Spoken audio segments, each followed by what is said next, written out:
Are you ready to invest in yourself today? Welcome to the WealthBuilders Podcast, where investment leader Billy Epperhart teaches you how to build wealth through applied biblical wisdom.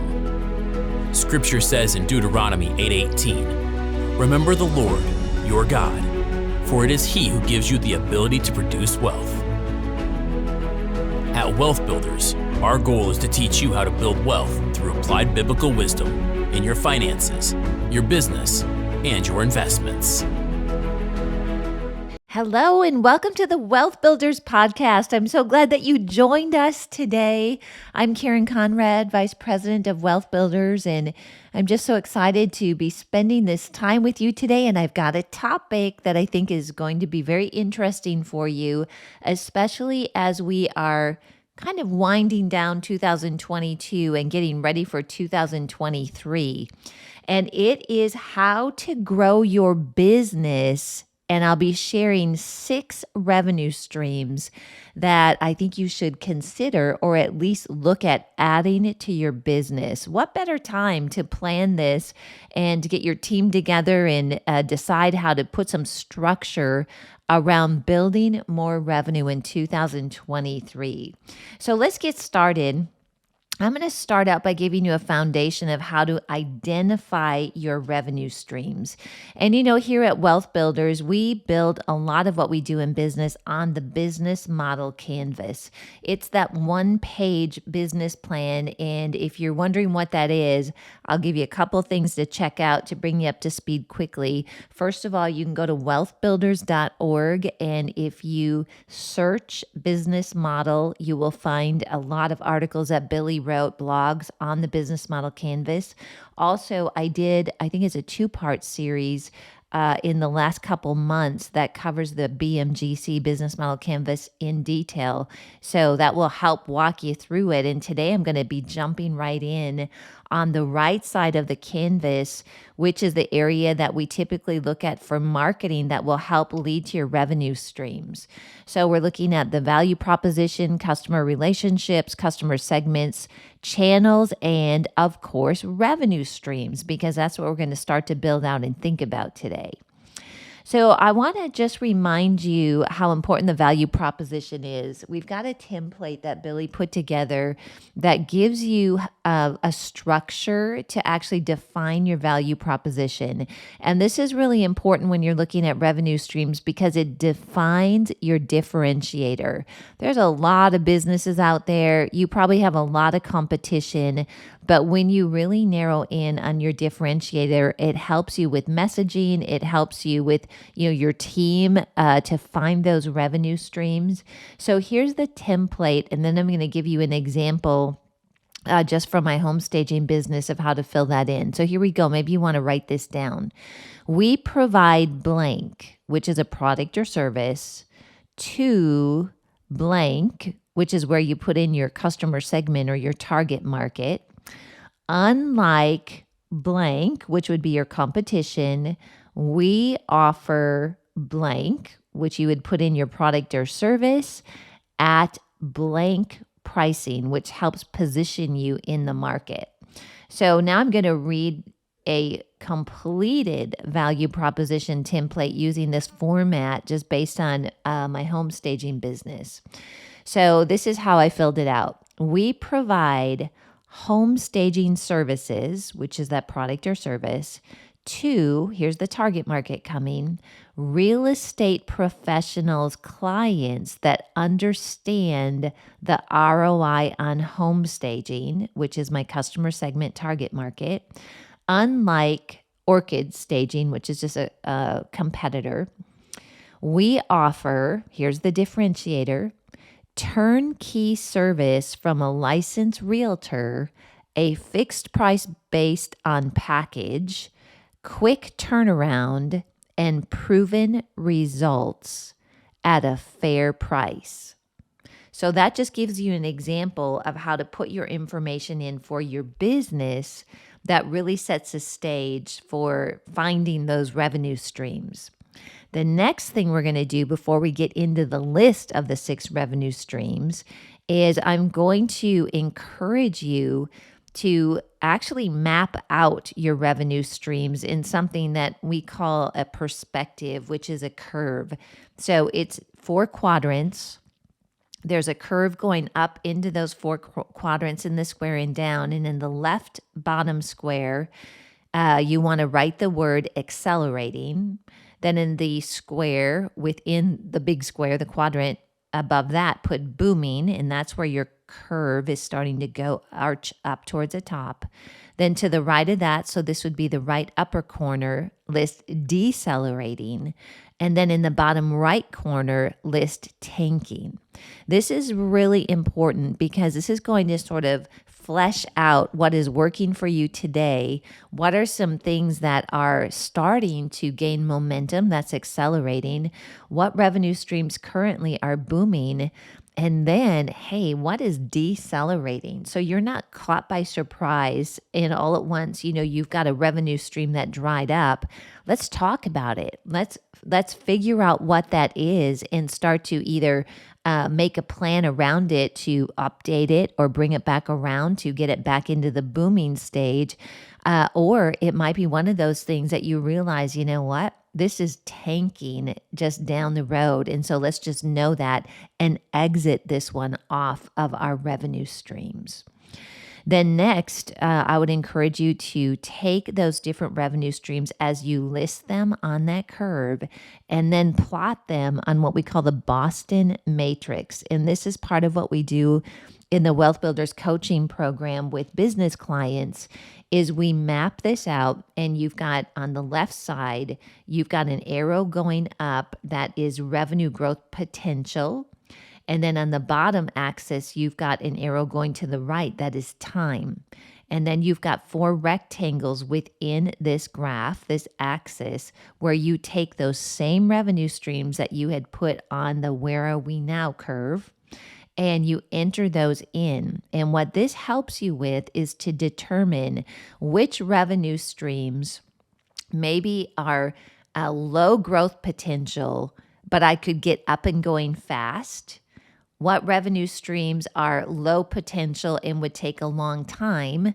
And those are the ones that you probably want to either just like put in a parking lot, I like to call it that, on the side for later, or just decide not to do them.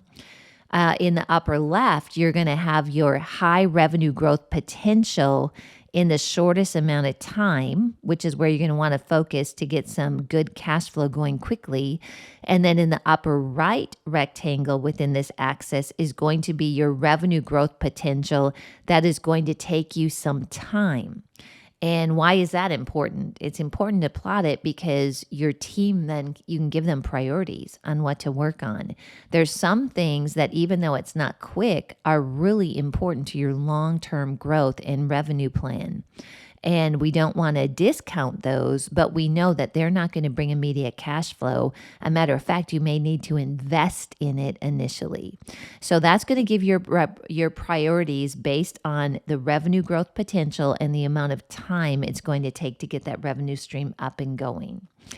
And then what are you spending your time and resources on today that you can maximize? Okay, so here is where I'm going to go into 6 revenue stream ideas or thoughts for you to take a look at that will help you with going into 2023 focused on revenue.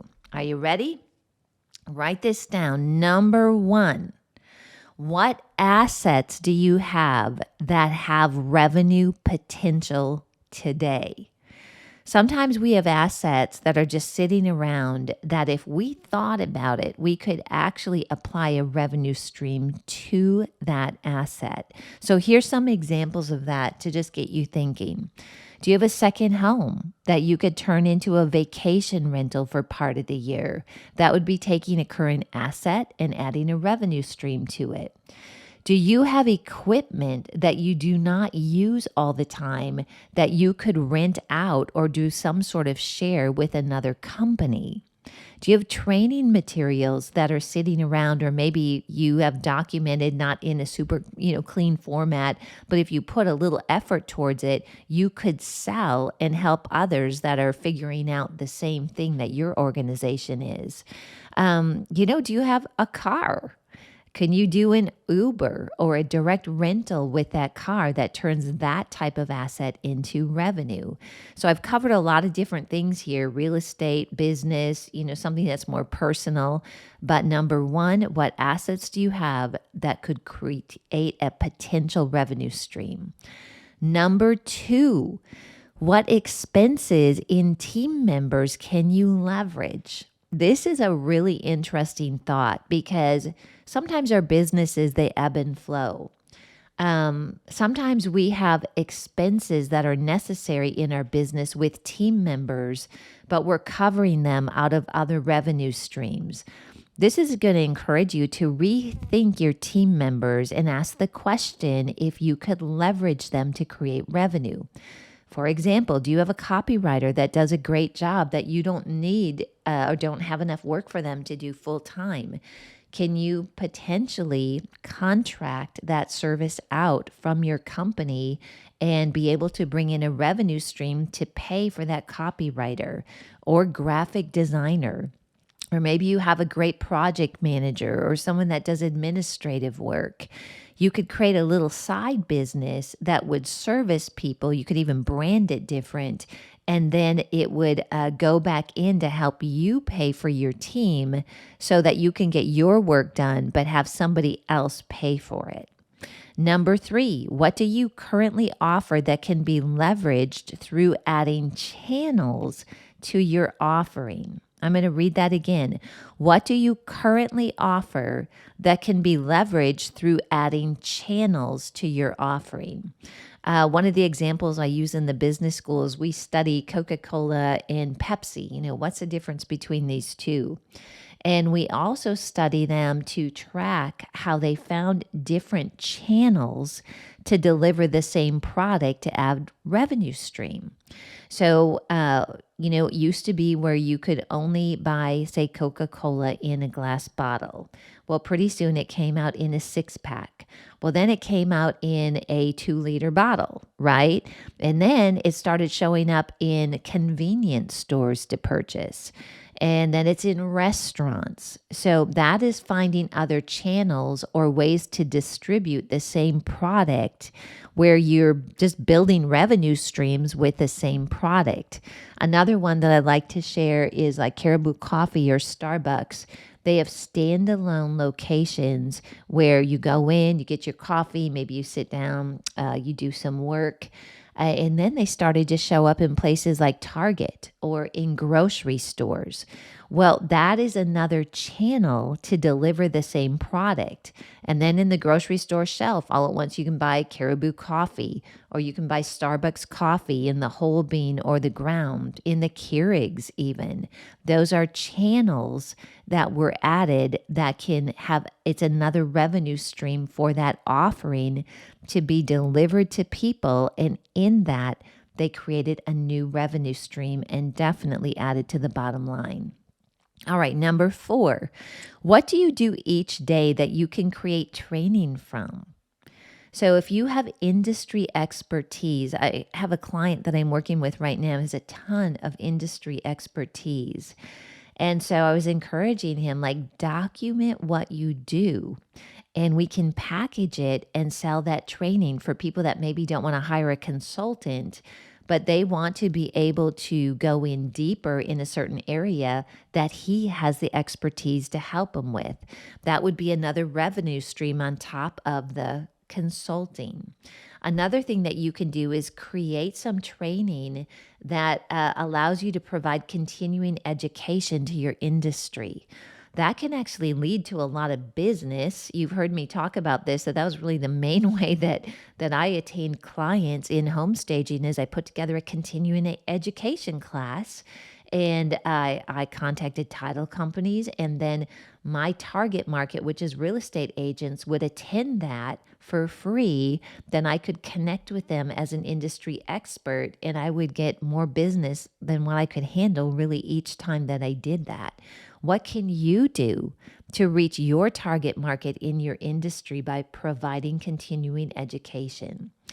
Number 5, what do you do each day that you can create a book or a product from? This is how I created my, for example, 7 seconds home staging book. I just realized that if I was doing the work and I collected before and afters and I documented what I did, that I didn't have to take 3 or 4 months and document a book. I was collecting the information along the way and basically writing a book. And of course, I got help doing that with a copywriter and graphic designer. But I was doing the content at the same time that I was actually earning money doing the work. Another example would be in real estate. Maybe you have vacation rentals. What can you document while you're doing that can create another revenue stream? You can do that with leadership. As you start to think about this in your area of expertise, it's like, wow, it opens up a whole new world of revenue streams for you. And then number 6, what do you do each day that you can train and hold an event for people that they would pay to attend? So this is another thing, just using that same example of home staging, I did 7-second workshops. And with that, I created a course where it got approved for 6 continuing education credits, but I would charge people for that. They would come and learn about home staging, and then I would set up things in the conference area where people could break into groups and they would actually do home staging. Think about them bringing in the couches. It was actually a lot of work, but it was a lot of fun. Bringing in couches, artwork, and then creating rooms that we moved people around. Conferences and events are a great way to connect with people. You can do a lot, certainly through Zoom and webinars, but there's something about getting people together. And then also, it's a great way to connect where people start to see or learn what products you might have, what consulting that you might be able to provide. It's really a great way for you to present all your revenue streams to your target audience because they're invested. They chose to come to your conference. And usually, when you put planning together, you earn much, much more with the revenue streams you develop on site compared to the ticket price. And so it's a very, very viable option for you. So these are 6 revenue streams for you to think about that could apply to almost any type of organization. I hope this was helpful for you and just get you excited about what you can do to take control of your revenue for 2023 and put a demand on the things that are already in your hand or potential or the gifts that God's given you to create revenue. If you want more information, again, on this information with the BMGC, or just to read the blog that is connected to this podcast, go to wealthbuilders.org and subscribe. And then we give you the update on what we're teaching on every week. You can also continue to go back in some of the previous podcasts here, take a look at that. We also have Wealth Builders University that you can go in deeper and receive the PowerPoints and templates on real estate, business, personal growth, investments. You can check out wbuniversity.online. Well, I want to thank you so much for joining me today on the Wealth Builders Podcast. We sure appreciate you. God bless you and make it a great rest of the day. We hope you learned something of lasting value today from this Wealth Builders Podcast. If you'd like any tools, teachings, or resources mentioned in the podcast, you'll find them online at wealthbuilders.org. Wealth Builders exists to teach you how to build wealth through applied biblical wisdom in your finances, your business, and your investments. Wealth Builders is a nonprofit organization. We depend on your donations to keep this podcast running. Please consider donating to us on wealthbuilders.org.